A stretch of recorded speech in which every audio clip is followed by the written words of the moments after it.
Hello, my name is Matt Rodrigues. I'm with WSC, the design consultant for the Replenish Big Bear project. In this video, I'll be presenting the preliminary design report summary for the project. The purpose of a preliminary design report is to present the preliminary design and design criteria for the selected treatment process, which is built upon prior planning work we performed and the Replenish Big Bear piloting phase that was completed last year. A preliminary design report represents a 30% completion of the final design phase and includes the final basis for design of the Replenish Big Bear treatment process. In this presentation, I'll provide a refresher of the piloting phase, the results of which were presented at BARWA's July 2024 board meeting, changes from the pilot process that were applied to the final design, water quality from the selected treatment process, some context around the permitting status that would allow for discharge of Replenish Big Bear product water to Sandfield Marsh, some specifics of the preliminary design, the updated cost estimate, and a brief slide on next steps for the project.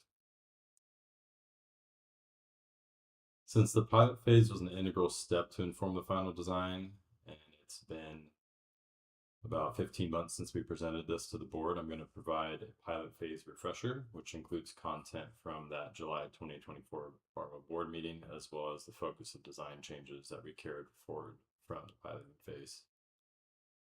A key driver for performing the pilot was the very stringent effluent water quality limits that Replenish Big Bear is subject to in order to protect the beneficial uses of Stanfield Marsh, the discharge point, and Big Bear Lake, which is downstream of Stanfield Marsh.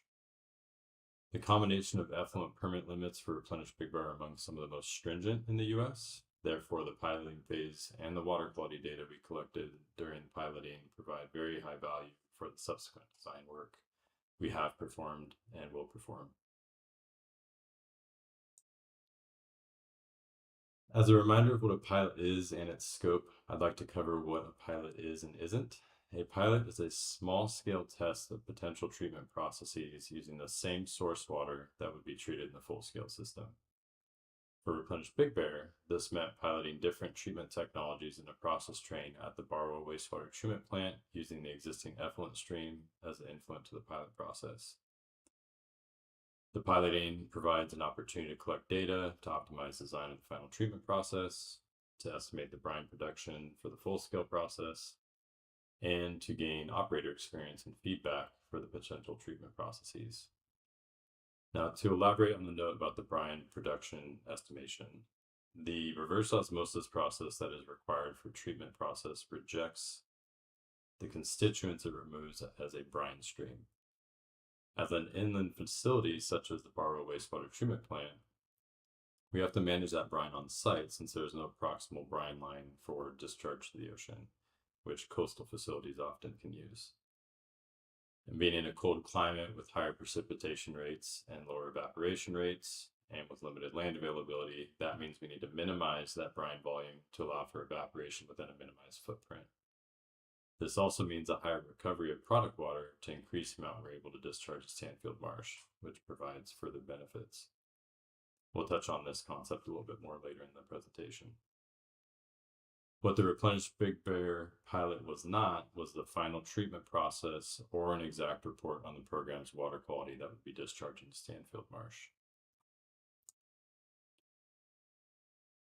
The treatment process we piloted consisted of a process train that provides a multiple barrier approach to removing constituents. The secondary effluent from the existing BARWA wastewater treatment plant was fed to sand filters, which remove nitrogen and phosphorus, with downstream ultrafiltration membranes that remove solids and pathogens, a reverse osmosis process that removes dissolved solids, pharmaceuticals, PFAS or forever chemicals, pathogens, and nutrients, and a final ultraviolet disinfection advanced oxidation process to further remove pathogens and destroy chemical pollutants and constituents of concern. I'll refer to this process as UVAOP for shorthand in the future slides here. These processes were all piloted on site, while the brine minimization process was a proprietary system that was piloted off-site. As you may recall, the brine minimization process that we piloted produced two waste streams, pellets that had to be hauled off or could be reused in different industries, and a brine that would be managed in the on-site evaporation ponds.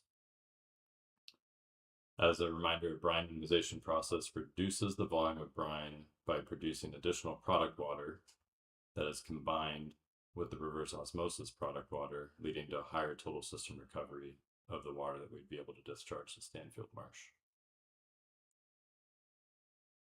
The key findings from the pilot were that all treatment targets were met except total inorganic nitrogen, which is one of the key water quality objectives for the lake, since excess nitrogen can lead to algae blooms. Similarly, phosphorus can do the same. Secondly, the sand filters were operationally intensive and were inconsistent in nitrogen removal due to the low water temperatures during the winter months, which limits the biological process within the sand media that removes nitrogen. Therefore, it was decided that the sand filters would not be used in the full-scale system, and an alternative nitrogen removal process could be added after the reverse osmosis process to handle that remaining nitrogen. The water quality data we collected showed the existing treatment process was removing phosphorus well, so the sand filters will not be needed for removal of phosphorus either. Lastly, the brine minimization process that was piloted met the target total system recovery of 98%, but not reliably. For the final design, an alternative brine minimization technology would be evaluated to determine if a different solution could produce a higher recovery with more reliability.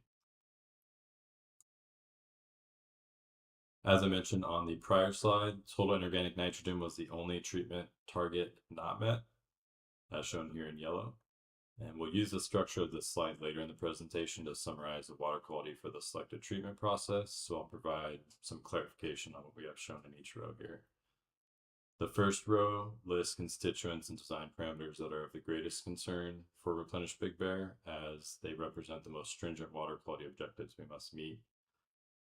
The units of these numbers shown in the table are all in parts per million or milligrams per liter.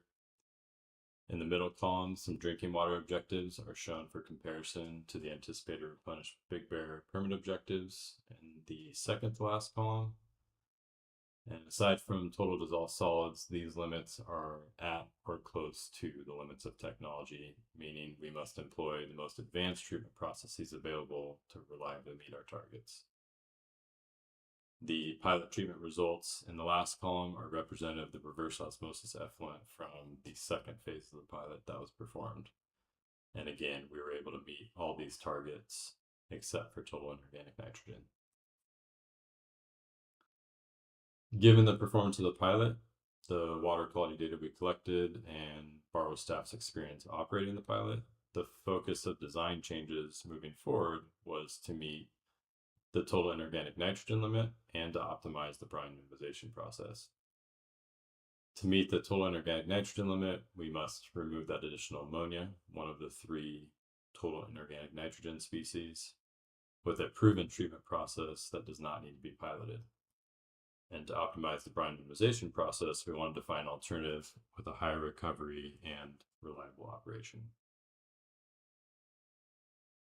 With the water quality data we collected from the pilot and additional testing we performed after the piloting phase, we identified viable alternatives for the total inorganic nitrogen removal and the brine minimization process, and applied those changes to the final treatment process.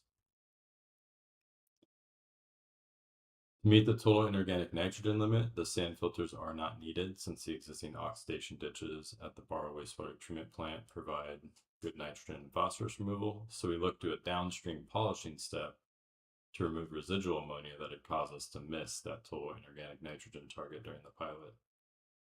Using a process model and water chemistry calculations for a process known as breakpoint chlorination, we confirmed total inorganic nitrogen can be removed using chlorine dosing, which converts the ammonia to nitrogen gas. This process is a proven chemical treatment approach throughout the water and wastewater industry and offers a low-cost solution to meeting that total inorganic nitrogen limit. The second main change was removing the desalter that was piloted and replacing it with a brine softening and downstream secondary reverse osmosis step for the preferred brine minimization approach. This leads to a higher total system recovery, which means less brine waste while meeting the water quality objectives more reliably with a proven process that's been shown to work at full scale in a municipal space. An example of that is the Chino Basin Desalter Authority's desalter facility down in the Empire. And furthermore, the conventional evaporation ponds were replaced with an enhanced evaporation system that uses a structure with layered high surface area design that increases the rate of evaporation compared to just an open pond conventional evaporation system. This change utilizes a technology that is also proven at full scale and allows for a substantial reduction in the evaporation pond footprint, which also reduces our environmental and wildlife concerns associated with those evaporation ponds. As illustrated here, that substantial reduction in the evaporation pond area is from the former size of 23 acres, shown here in purple, to the revised size of 3.7 acres, shown here in green. The revised siding of the evaporation pond includes repurposing a portion of the existing influent emergency storage pond, which I'll provide further detail on that in a future slide here shortly. This reduction in evaporation pond size and a change to constructing within the existing wastewater treatment plant footprint significantly reduces that environmental and wildlife concern associated with constructing within that Baldwin Lake area. Based on results of the pilot report, the additional water quality sampling and testing following the piloting and process modeling, we found a solution that meets all the water quality objectives. As indicated by the green highlights in the right-hand column, all the anticipated permit objectives are met for the final design treatment process, which again is no small feat considering how stringent these limits are compared to a typical wastewater treatment plant and even advanced treatment processes. The design effluent water quality is representative of the water quality that would be discharged from the effluent pump station to Sandfield Marsh. And for this 99.2 number, even though we met that 98% target through the piloting with the brine minimization process, it's important to note that the impact of even a slight increase in this total system recovery, for example, that extra 0.5% increase in total system recovery compared to the pilot translates to about a 40% reduction in the evaporation pond area, which is meaningful for this project considering we're an inland facility and we have to deal with this on site. As it relates to permitting, the permit required prior to discharging the advanced water purification facility product water to the marsh is an NPDES permit. The NPDES permit program is implemented at a regional level, and it controls water pollution by regulating point sources such as wastewater treatment plant discharges or the AWPF discharge. Regulates those point sources that discharge into waters of the United States, Big Bear Lake being one of them. The first step in obtaining an NPDES permit includes submitting a draft report of waste discharge application to the regional board, which Barwa did in February of 2022. The Santa Ana Regional Board is currently preparing a draft NPDES permit for the Replenish Big Bear project. Following completion of that draft permit, a public comment period EPA review is required prior to issuance of a final permit. Now, since the regional board prioritizes projects that are closer to startup, it is likely that we would not receive a draft and final permit until the construction phase, which is not atypical for these types of projects. And the preliminary design report will be submitted to the regional board as supplemental information.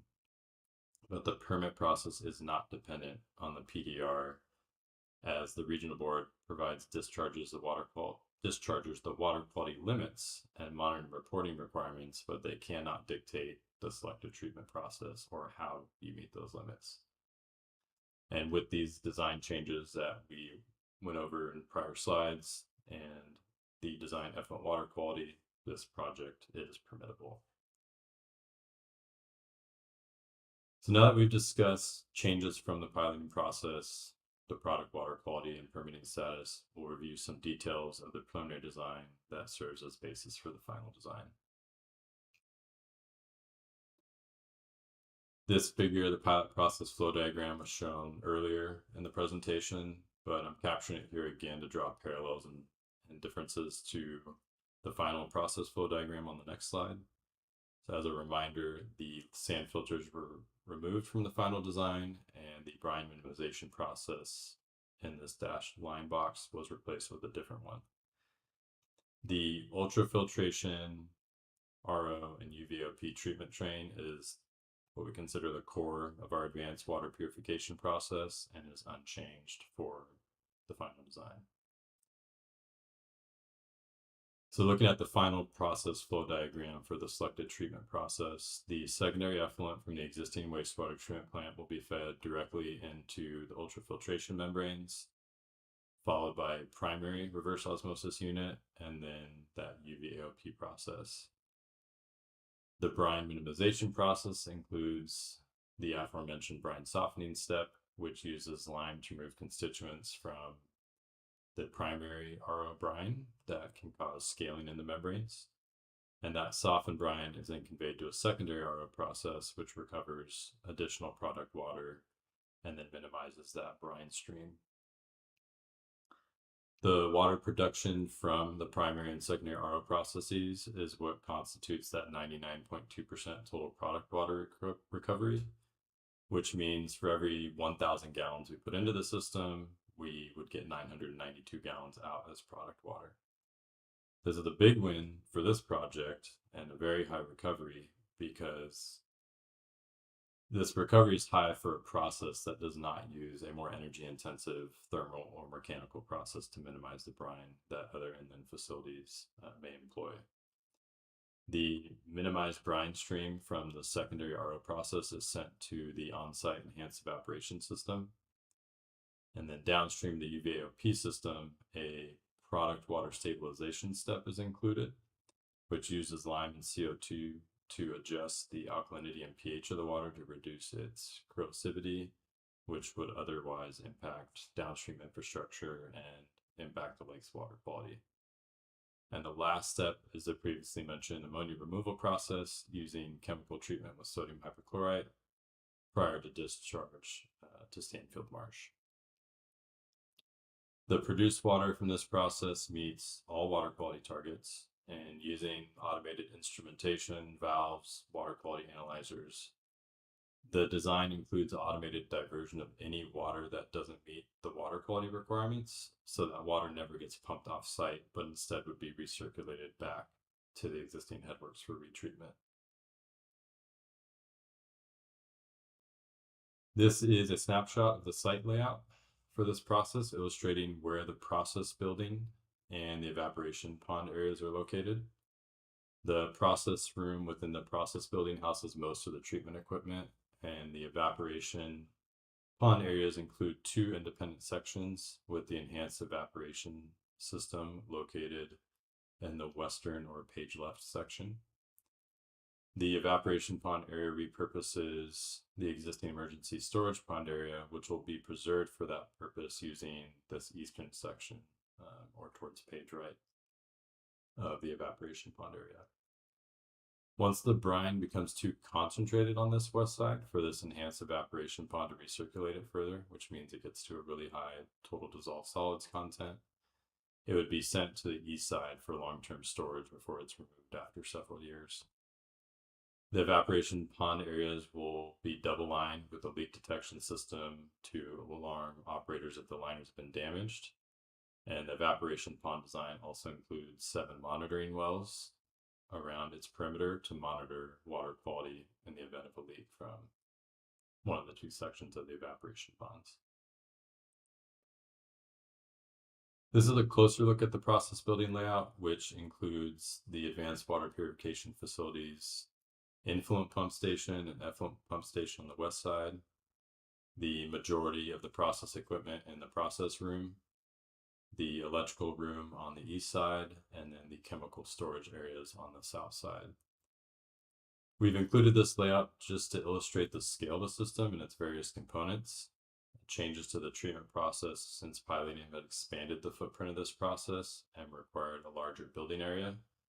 but we're still able to repurpose the footprint of the existing balancing chambers, which you can see underlaid on this aerial photo, which will no longer be needed for the existing process after we make some changes to on-site piping between the horseshoe ponds located to the west. For the design approach of the AWPF, we focused on balancing operational redundancy with costs, knowing that we wanted to minimize the cost of the program. The advanced water purification facility is a side stream process from the existing treatment process, meaning we divert water that would otherwise be discharged to Lucerne Valley and treat that water. Since the Lucerne Valley discharge will still be in place, it can still be used for high flows that are greater than the Replenish Big Bear design capacity, and when the system needs to be taken offline for maintenance or troubleshooting.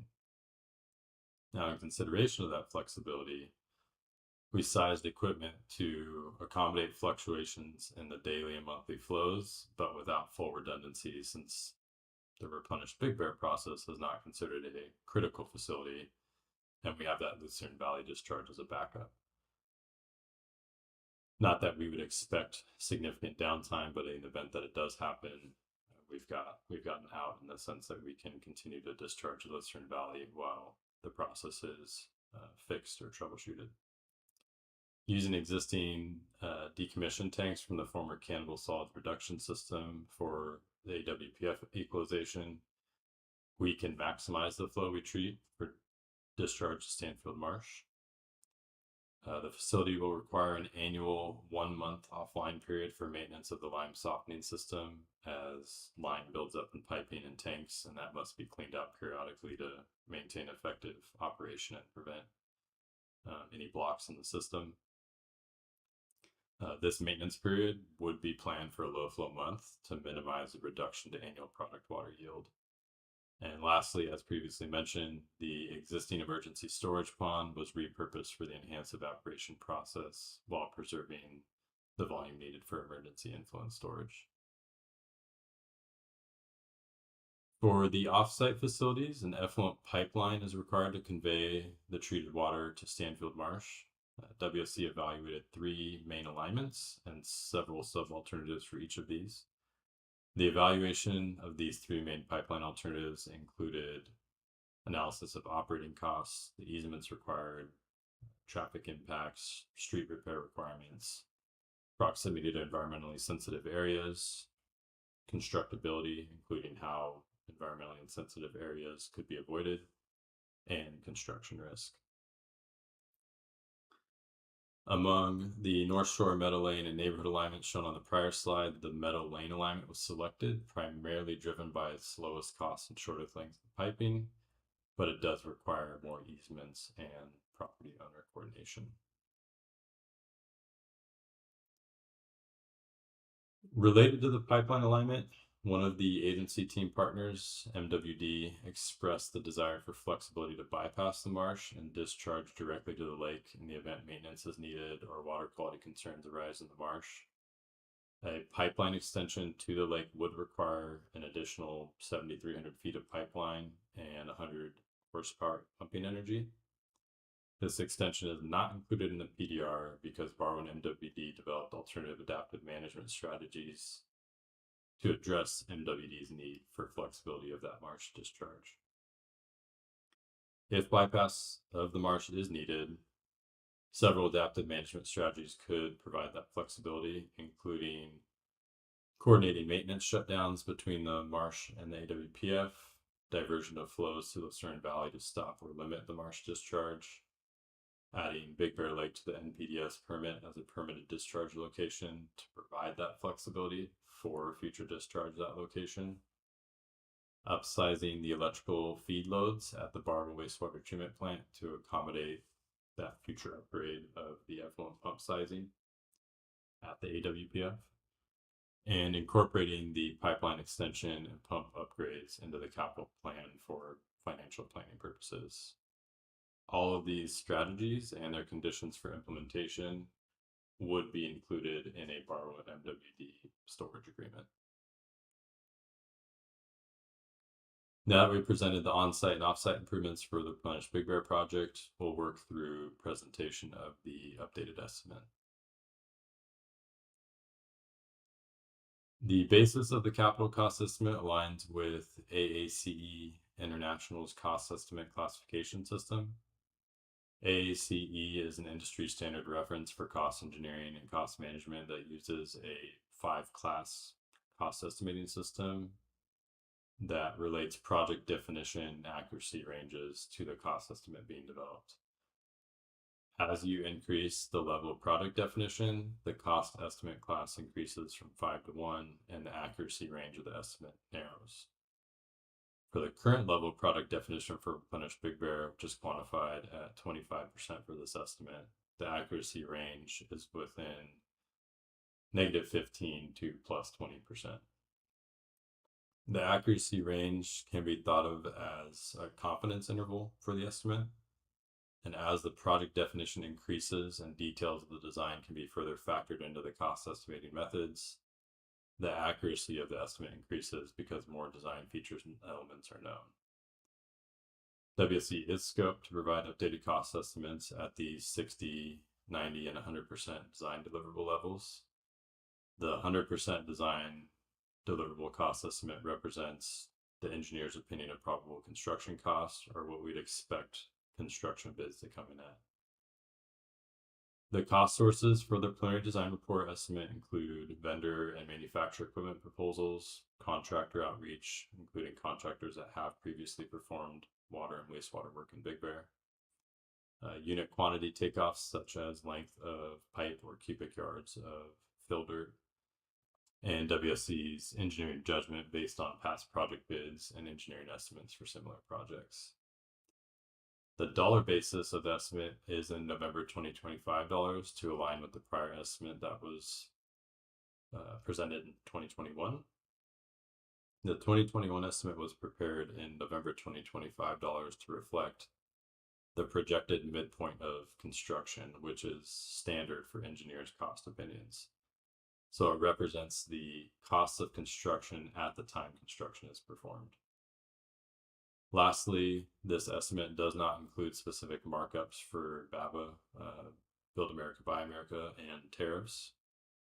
Current impacts from tariffs are priced into the vendor and manufacturer equipment proposals, and BABA impacts to cost are unknown, really, at this point, due to lack of information from federal agencies on potential equipment-specific waivers and requirements related to Replenish Big Bear's existing federal funding sources. Since these are not factored in currently directly as markups, what WSC will do is obtain more frequent updates to equipment and material cost estimates during the final design, more frequent than typical, to help track impacts from BABA and tariffs. And then, of course, we'll stay coordinated with the federal agencies to understand how BABA may have an impact on equipment specific to our treatment process. The updated capital cost of $105,021,000 is broken down by the planned bid packages of treatment facilities, the effluent pump station pipeline, the evaporation pond, and the monitoring wells. The construction subtotal of $63.9 million has a 2% unaccounted for cost markup, a 50% markup for contractor overhead and profit, and a 3% markup for general conditions, for a construction cost subtotal of $76.7 million. The unaccounted for cost markup represents details of the design that have not yet been defined, but we know they're there and we have a placeholder for them. Those are more like ancillary costs for smaller pieces of equipment or design features that were not identified at this level of design development. With a 15% construction contingency and a fixed implementation cost of $16.9 million, the total project cost is $105,021,000. The implementation costs, as a reminder, are also known as soft costs, and they include contracts such as program management, environmental clearance, preliminary and final design, piloting, and other professional services, and borrow administrative costs that are necessary to successfully implement a projects such as Replenish Big Bear. While the capital cost represents upfront cost of the program, the annualized O&M cost represents ongoing costs for operating and maintaining the facilities. Annualized O&M costs account for energy, chemicals, replacement of equipment, labor, NPDES monitoring for compliance, and other compliance activities for the discharge permit. Although we expect to be offline for 1 month of the year for that line system maintenance, the O&M estimate does conservatively assume 12 months of operation. And a 20-year basis is used to reflect costs of equipment replacements that are on the order of every year up to every 15 years. Similar to other treatment facilities, much of the infrastructure, such as the evaporation ponds, concrete structures, the process building, etc., will have a life cycle much higher than 20 years. But we don't want to look at just the first few years or the first year of O&M as the ongoing cost, because that neglects those future replacements within a planning period that we need to account for financial planning services. So those equipment costs that are out there in time are annualized into this annual O&M cost number, which is $4,331,000, and a full-time equivalent increase of 6.15 FTE for the labor associated with managing, operating, and maintaining the Replenish Big Bear facilities. Tabulated here is the comparison of the $86.7 million 2021 estimate to the updated $105 million PDR estimate, along with the respective annual O&M costs. The main drivers for the capital cost increase from the prior estimate are because, one, the treatment process has changed, requires some additional equipment, more footprint, which increases building footprint, and that process building with its taller height for some of the taller facilities represents a significant cost as you increase that building footprint. And then the chemical facilities needed to reliably meet our water quality requirements for the final treatment process we ended up with. Similarly, the annual O&M increase is due to an additional FTE being added from the prior estimate for the brine softening and enhanced evaporation systems and additional chemical use. For both capital and O&M estimates, the water and wastewater industry is experiencing sustained inflation for equipment, materials, and supplies, with some equipment such as electrical infrastructure seeing the highest cost inflation, and it's coming back up, while general metrics for inflation such as CPI are more stabilized and closer to normal. For these types of facilities, the equipment and material we need are continuing to go up. The preliminary design included several value engineering evaluations to optimize the design for cost effectiveness. For example, using existing buildings for some of the treatment facilities. And as mentioned previously, this AAC Class 3 estimate reflects a 25% project definition or design definition with an accuracy range of -15% to +20%. For Replenish Big Bear's next steps, the preliminary design report will be finalized, representing a 30% design and serving as the final basis for continued design progression towards 100% design completion. And Barrow staff will also be preparing the next steps discussion for a future board meeting. On behalf of the Replenish Big Bear team, thank you for listening to this preliminary design report presentation for the Replenish Big Bear project.